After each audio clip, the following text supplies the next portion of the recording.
Hi everyone. I'm Curelaru, and I'm really honored to be here today to the OWASP 20th anniversary because it's astonishing what the OWASP did in the last 20 years and contributed a lot to secure the world and to get to the same place. Very smart people that have the same aim. Today, I'll talk a little bit about cyber threat intelligence, how you can consolidate a company with the CTI, and in the context of course of the applications. But first of all, who I am? I'm Curelaru. I'm a security operations manager at Visma. As areas of competencies, I work between security operations, security incident response and management, product security, DUST, and CTI, of course.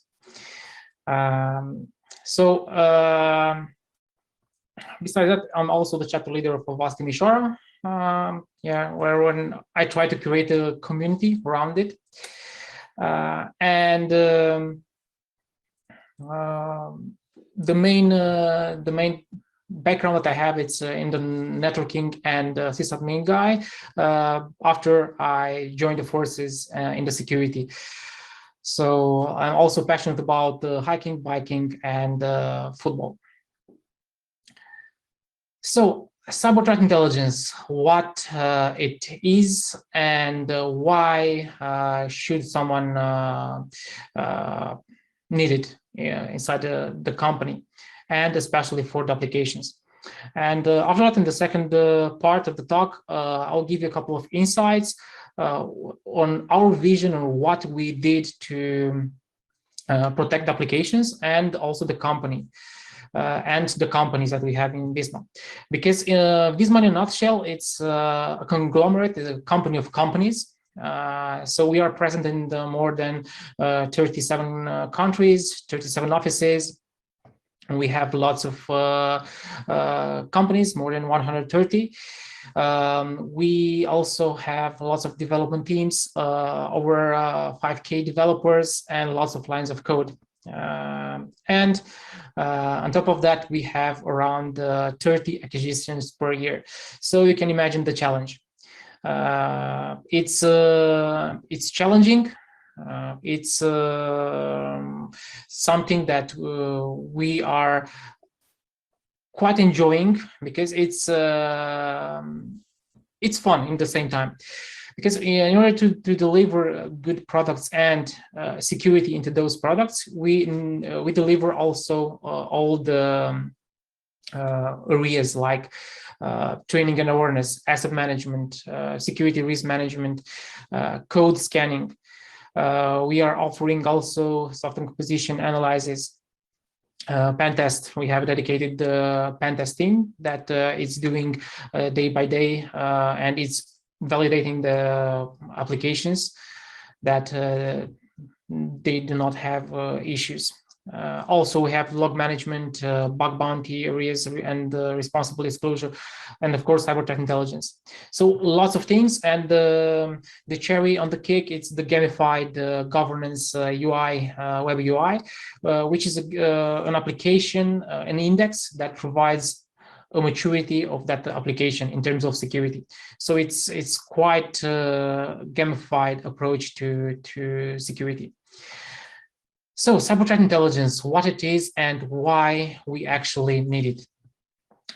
Those are two good questions because there are lots of buzzwords with the cyber threat intel, or at least with threat intel. You can go in lots of directions, lots of use cases, because we can see lots of distinctions between types of source intelligence, between types of threat intelligence, and so on. So what actually is cyber threat intelligence? First of all, it's knowledge. If you get raw data from different sources, and you analyze that data, providing a context, you will know exactly how to prevent, mitigate, and you will know exactly who is attacking you. So what are their motivations? What are their tactics, techniques, and procedures, or the modus operandi? And also what indicators of compromise they are using. And you will know as a security professional or as a developer to look for patterns or for deviations. And those deviations will help you figure out if there are attacks against your product or not, against your company. So with threat intelligence also, we can have informed decisions from the strategic point of view, especially in the context or in the realm of M&A. If you're buying a company, you definitely would like to know what security landscape does that company have? Does it suffered any breach in the past? Do they know that breach? Are they aware that they were hacked in the past? So with the cyber threat intelligence, you can do that. Also,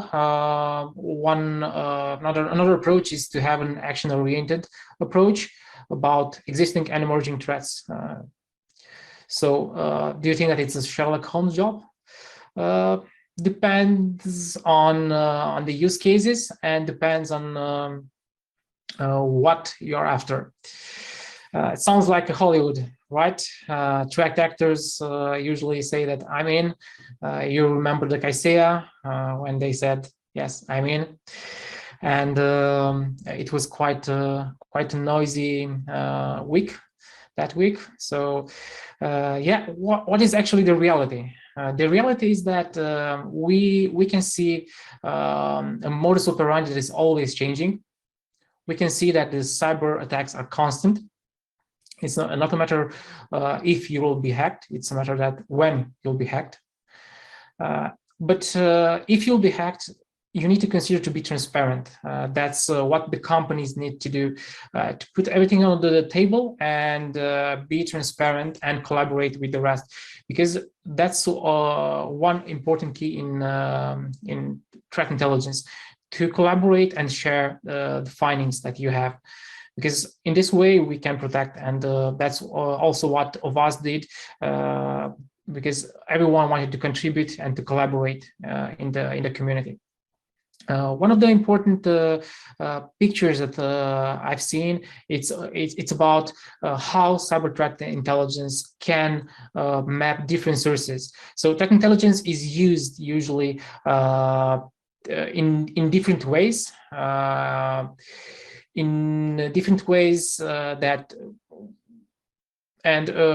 what are the drivers of success? I would say that depends on each use case. I believe that cyber threat intelligence as a way to bring value, explain complex things, help forecast the next incident that you'll have, and even provide an attacker's name to the management when, of course, you're asked. That's why cyber threat intelligence could help you with that. So the life cycle of the CTI. So how does the cyber threat intelligence get produced? Raw data, as I said, is not the same as intelligence. So cyber threat intelligence is the finished product that comes out of 6 part of data collection, processing, and analysis. This process is a cycle. Because new questions and gaps in knowledge are identified during the course of developing intelligence, leading to new collection requirements being set. So an effective intelligence program is iterative, becoming more refined over time. So feedback, I would say that it's the key. Types of threat intelligence, as demonstrated by threat intelligence lifecycle, the final product will look different depending on the initial intelligence requirements, sources of information, and intended audience. It can be helpful to break down the threat intelligence into a few categories, like the strategic, tactical, and operational. Of course, we can go further with other categories, types, but we'll not get into the details because we have a time limit today. But if you're a little Sherlock Holmes, you can find more about the types and the distinctions between types of threat intelligence. So this is I would say an oversimplification of the types of the CTI. In reality, the implementation of these types may vary per organization. So why we need it? I think that all of you remember the dependency of confusion. We had quite a good time at that moment.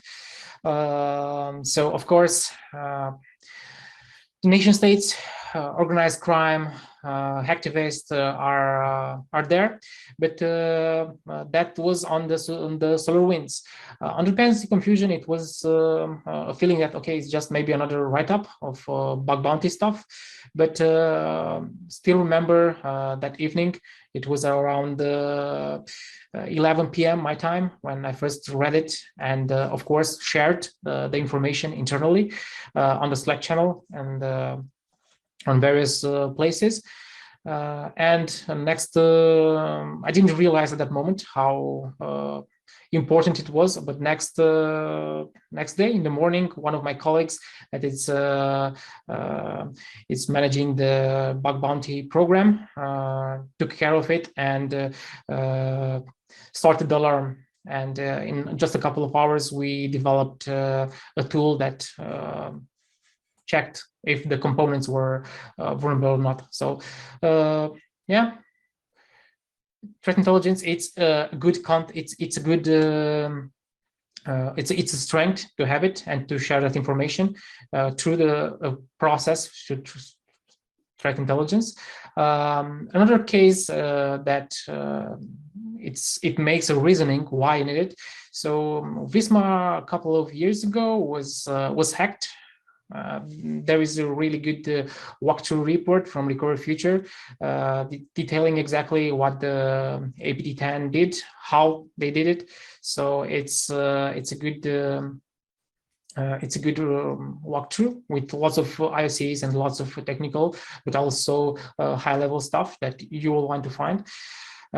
So if you want to learn more how to protect from nation states, and yeah, just have a read. And of course, another why, it's the perpetuum mobile, like ransom gangs, and that effect that cybercrime will develop year by year, because I've seen a report that in just a couple of years they will overpass the drug crime. So we need to be prepared and to strengthen our security. So a couple of insights, what we actually did internally through the CTI.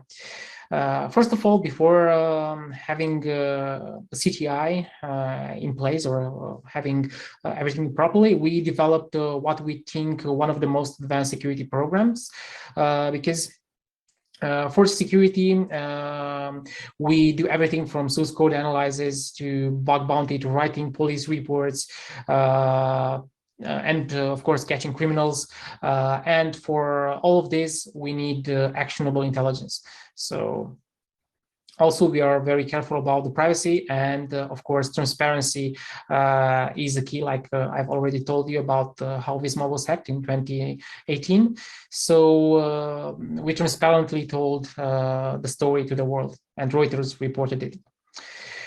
So we developed also internally a program for the CTI. I will be more concentrated on the monitoring part, the operational part, because there are the different areas, monitoring and operational, the strategical and tactical one.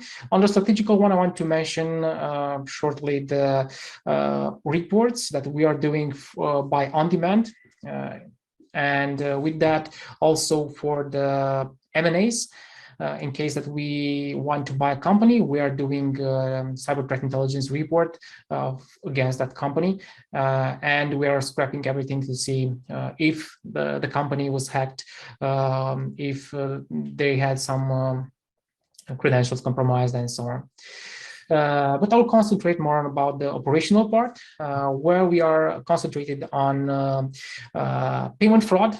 So there we have a monitoring, where we have monitoring for sources like criminal communities, pay sites, and other forums for relevant payment card numbers, bank identifiers, or either specific references to financial institutions or to us. And also we are concentrating on compromised data, like because criminals regularly upload massive caches of usernames, passwords to pay sites or to dark web places, marketplaces, and make them available for sale on underground places.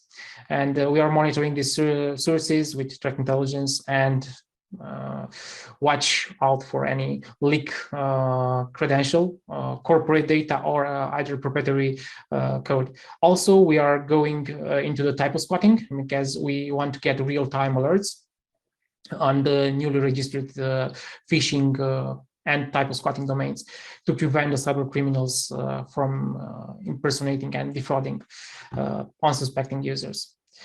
So what actually we did, we developed the CTI as a core. We did a surveillance of, say like that, of your application, because we wanted to know exactly what application it's using for the technology stack, for the technology partners, in case that you are using a third party or you have a partner that is having a zero-day exploit. Do you want to know if a partner has 0-day? Definitely yes.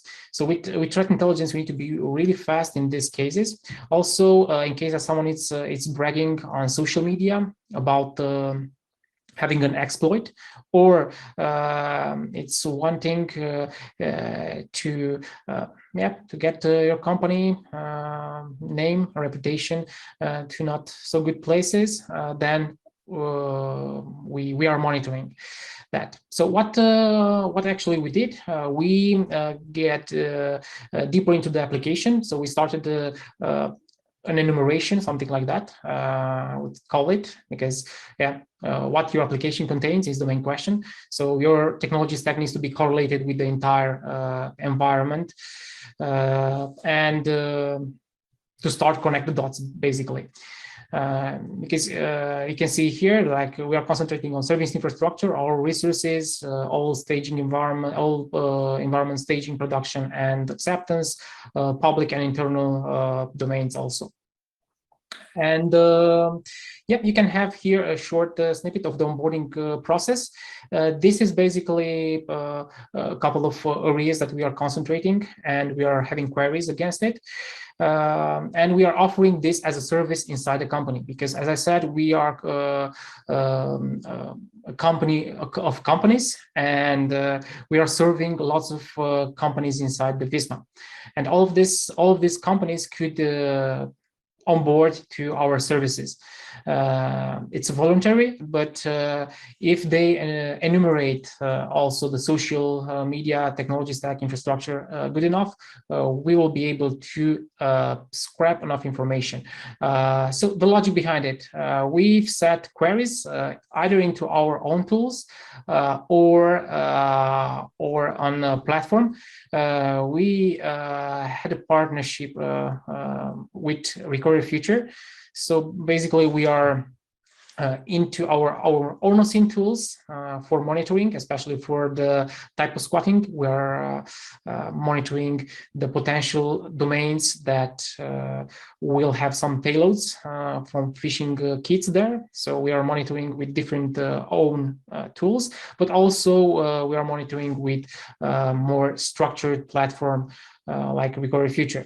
So there we have queries, and based on all those queries, we set alerts.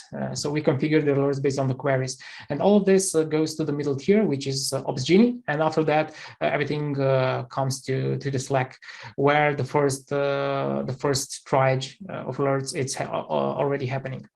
So a couple of snippets what actually we had. You can see here proof that someone posted something about Visma and about one of our application, but it was just a false positive. In all the situations, it was false positive. One of the big challenges here is with the false positives, because if you're going too broad, you'll get lots of false positives. So you'll need to narrow down to the use cases of what you actually need, and to start orchestrate what will be valuable, because these are real proof that we were after a couple of alerts to triage those alerts and were false positives. But all those alerts, so after you, let's say after your software development team provides you exactly, let's say the TNAME records, Redis cache, Azure, SQL servers, databases, or even cloud apps and all those stuff. Basically, you watch and listen because you have the alerts configured, and try to put everything into the context, to put the finding into the context. So you can see here that we have references. For example, the link on the Git, it's a false positive because we are on the bug bounty program, and we have there a false positive that we're supposed to triage it. But of course, we had also quite nasty stuff, like on a Pastebin, we had some private infrastructure mentioning, also dark web mentions. Most of the times, I would say that this may sound bad, but considering that Visma probably manages more than 1 million accounts, the probability that one of them will be infected by malware every day, it's pretty high. So we are monitoring the applications, and there are usually three main scenarios that needs to be identified. Either if it's a user in a Visma, if a Visma employee, this is bad and needs to be acted upon, or it's a user of the customer of the application. This of course bad, but is not Visma's fault or responsibility if it's providing MFA or 2FA or any kind of multi-factor authentication. And the third situation is that the user is a previous customer of the company. Usually it's a user, the user is the customer of the team of the software development product, and it's not strictly, in this case, you've seen that it was not something that we were able to do. We are aware, so we are aware who's hacking what. So just to give a little bit also about what needs to be shared. So for example, for the typo squatting, that needs to be acted upon and shared also with the development teams to know what they can expect. Also with dependency confusion, that one, it's a good example how you can spread the word and act upon it through the threat intelligence. Some rules, so CTI concepts and ideas are quite complex, so trying to find the simplicity at the far end of complexity, it's key. And there are a couple of areas here: foundation, business value, requirements, critical thinking, concepts, distinctions, and resources. I will not dig into all of this. I was planning because we are quite a little bit over time. But the foundations, basically, with the CTI, we know that it's a collection and analysis of information about cyber threats and adversaries. So driving the creation of threat models that provides the ability to make the knowledgeable decisions is key. Also, business value. CTI should help business and should help reduce the effectiveness of existing, emerging, and predicted cyber threats against the product and the company. And requirements also should be objectively, timely, and actionable. That's one of the most important things, to be actionable. Also, critical thinking is highly important for threat intelligence. And in terms of resources, there are quite a lot.